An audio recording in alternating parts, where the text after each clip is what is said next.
국민혁명당에서 방역 관련 긴급 기자회견을 시작하겠습니다.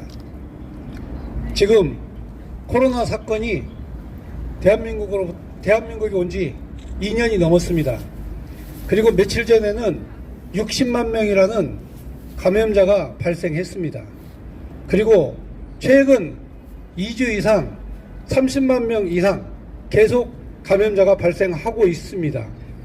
지금 방역당국에서 몇 단계인지, 방역 1단계인지, 2단계인지, 3단계인지, 4단계인지, 5단계인지 발표도 하지 않고 지금 아리송한 그런 방역을 실시하고 있습니다.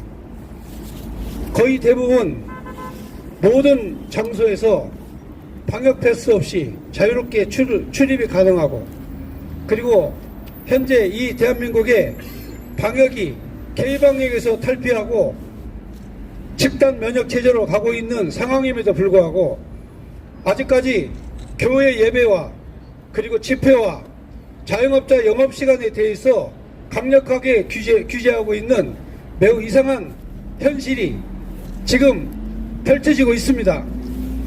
지금도 교회에서는 70%, 그리고 자영업자는 밤 11시까지, 그리고 집회는 299명까지. 여러분, 지금 현재 모든 지하철이나 모든 백화점이나 모든 식당에 인원 제한 규제 없이 실시되고 있는 이 방역이 왜 교회와 자영업자와 그리고 집회에만 적용되는지 도무지 알 수 없는 상황에 이르게 됐습니다.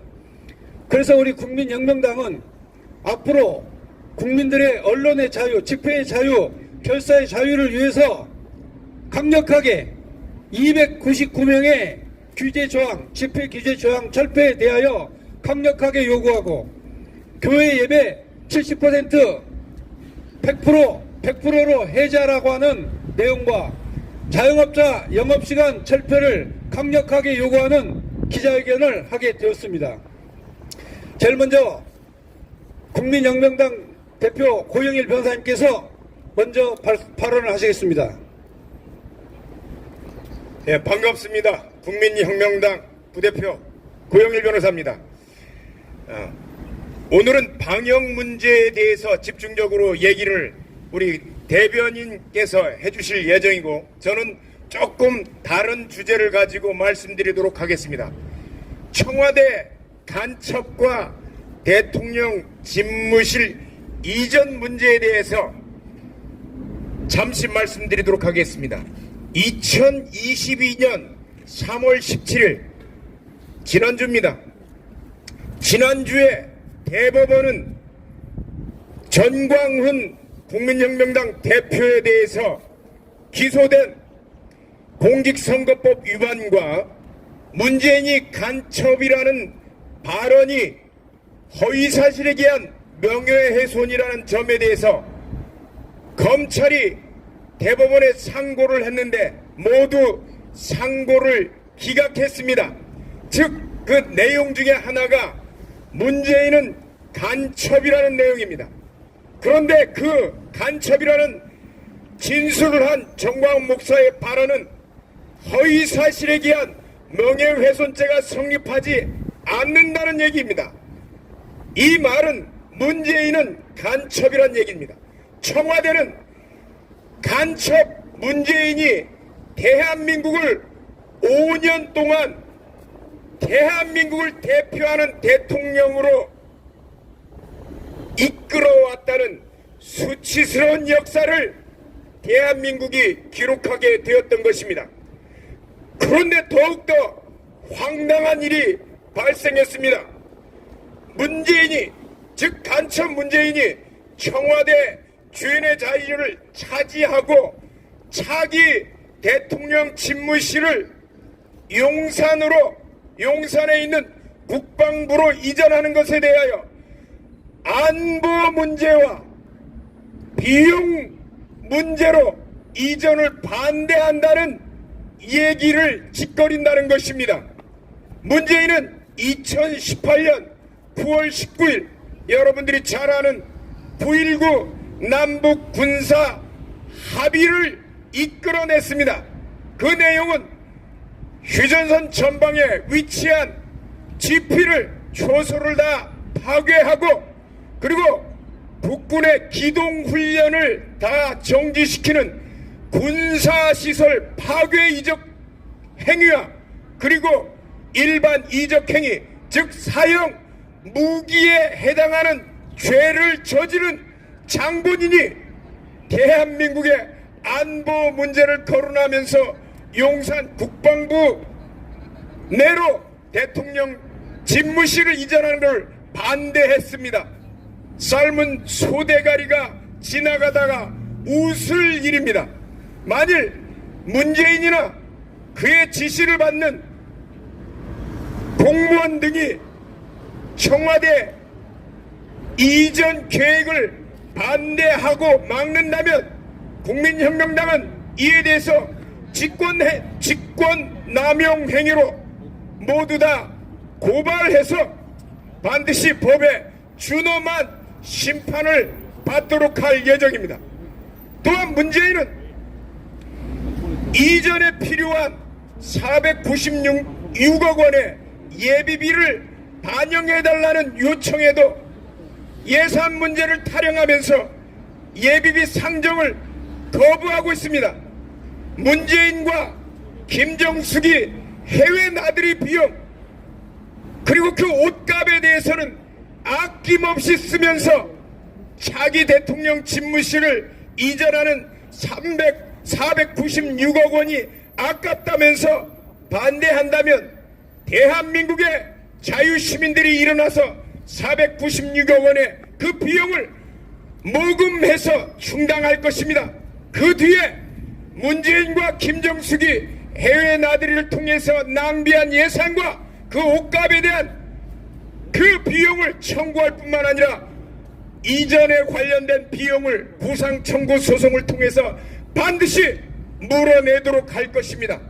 다시 한번 문재인과 그 지시를 받는 자들에게 경고합니다. 국가안보를 해치는 이적 행위를 거리낌 없이 범해놓고 국가안보를 들먹이면서 용산으로 대통령 집무실을 이전하는 행위를 방해하지 말라. 그리고 해외 나들이와 김정숙의 옷값을 국민들의 혈세로 탕진해놓고 차기 정부의 대통령 집무실 이전 비용 상정 행위를 거부하는 것을 멈춰달라. 이상입니다. 감사합니다.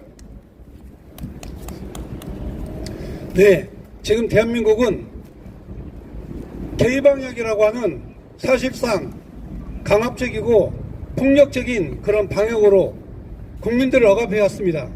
그런데 지금은 이 개방역이 사실상 무력화되었고 거의 대부분 모든 시민들은 자유롭게 백화점, 지하철, 식당을 출입할 수 있는 상황이 됐습니다. 그럼에도 불구하고 교회와 그리고 자영업자의 영업시간 그리고 집회 결사의 자유에 대해서 299명이라는 그런 방역대책으로 억압하고 있습니다. 이에 대하여 국민혁명당은 강력하게 정부 방역 조치에 대하여 항의하고 오늘 국민혁명당 대변인 구자 변호사님 나오셔서 성명서 낭독을 하시겠습니다.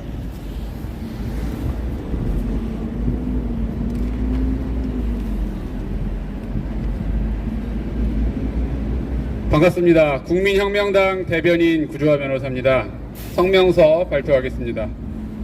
방역 제한 철폐하고 예배, 집회, 영업의 자유를 온전히 보장하라. 지난 17일 우리나라의 코로나19 하루 확진자가 62만 명을 넘으면서 인구 대비 미국의 하루 최대 확진자 수보다 무려 3배 이상을 기록하였고 이로써 문재인 정부의 유일한 자랑거리였던 K방역은 코리아라는 이름의 명예훼손만 한 채 실패로 끝나고 말았다. 지난 2년간 국민들을 그토록 못살게 굴고 괴롭히면서 죽음으로 내몰았던 지긋지긋한 K방역은 경제 몰락과 국민의 자유 박탈, 지독한 정치질 속에서 그나마 당연한 결과였던 확진자 통제를 명분으로 2년간 유지되었으나 이제 세계 1위의 확진 국가가 되면서 K방역은 문재인 정부 최악의 정책이 되고 말았다. 오미크론은 이미 통제 불능이 되었고 손영래 중대본 사회전략반장은 지난달 확진자 폭증은 장기적으로 긍정적이라고까지 말하며 2년간 피눈물 흘리고 고생하고 고통받았던 국민들을 우롱했다. 오미크론 대확산으로 국내 방역이 거의 해제되고 있는 상황에서 문재인 정부는 끝까지 정치 방역질을 해대며 치졸한 모습을 보여주고 있다. 어제부터 적용되는 사회적 거리두기 조정안에 따르면 종교활동은 최대 299명, 정원의 70%까지 참여 가능하고 취식과 통성기도 합창이 금지되며 집회와 행사는 최대 299명까지 허용되고 영업 제한 시간은 밤 11시까지로 제한된다. 그야말로 원칙도 기준도 없는 정치 방역질이 아닐 수 없다.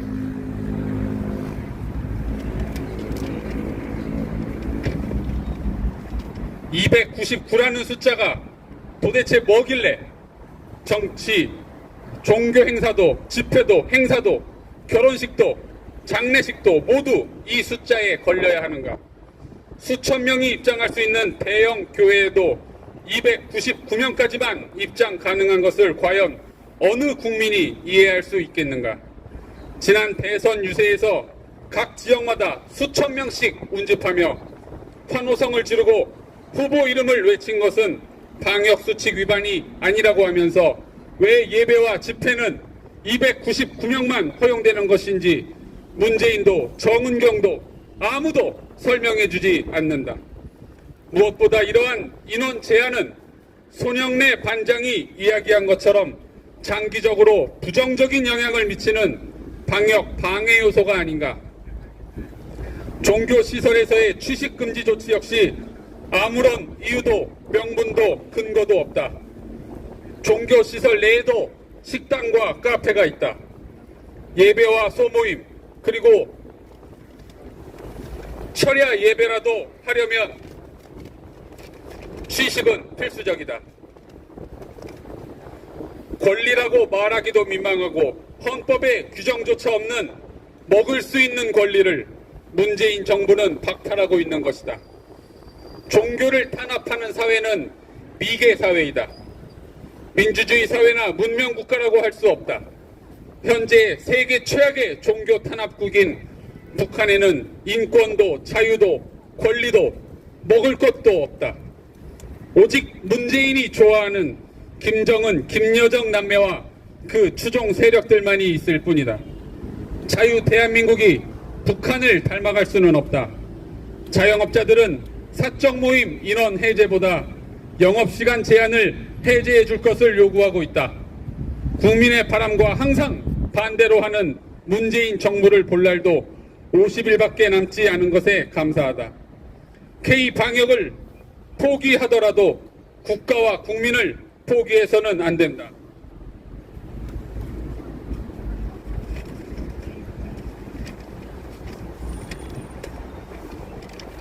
어제 발표한 문재인 정부의 온라인 백서에서는 K방역에 대해 봉쇄 없이 확산을 억제했다고 평가되어 있다. 그러나 실제로 봉쇄를 했으나 확산도 억제하지 못했다고 했어야 옳다. 이 2명의 집회도 금지되고 1명의 예배도 금지되었던 것이 봉쇄가 아니면 무엇이었나?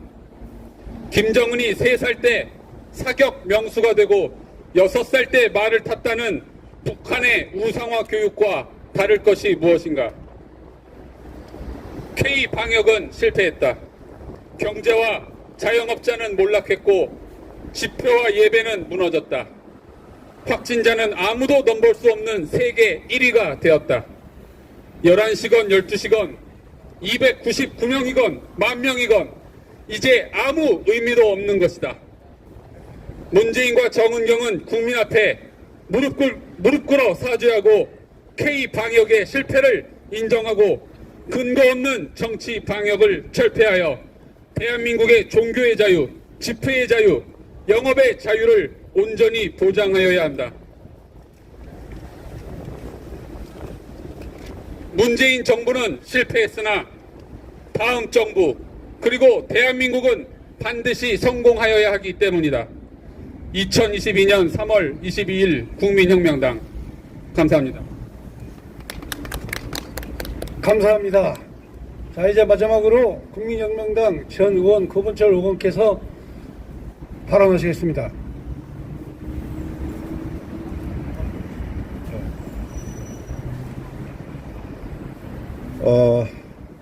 윤석열 정권은 어쩌면 가장 수월하고 국민으로부터 전적인 지지를 받을 수 있는 가능성이 99%입니다. 왜냐하면 문재인이가 그리고 그 양아치들이 저지른 모든 그 폐악질과 완전히 반대로만 하면 되는 것.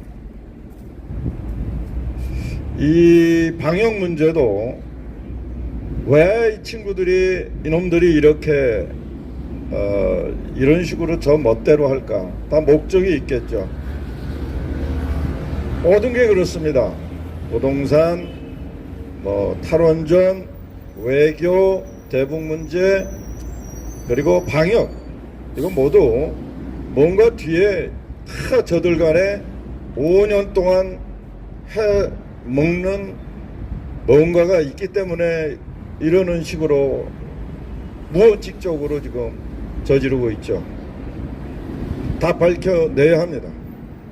일단 윤석열 정부는 문재인 정권의 모든 적폐를 국민 앞에 소상하게 밝혀내는 것. 그중에 1, 2번이 아마 이 정치 방역 문제일 거예요.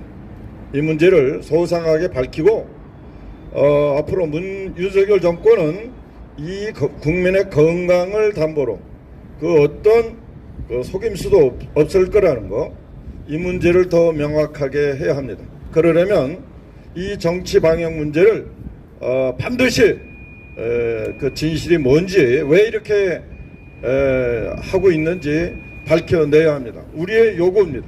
감사합니다. 네, 감사합니다. 이것으로 국민혁명당 긴급 기자회견을 마치겠습니다. 감사합니다. 참석해주신 우리 언론사 여러분 대단히 고맙고 감사드립니다.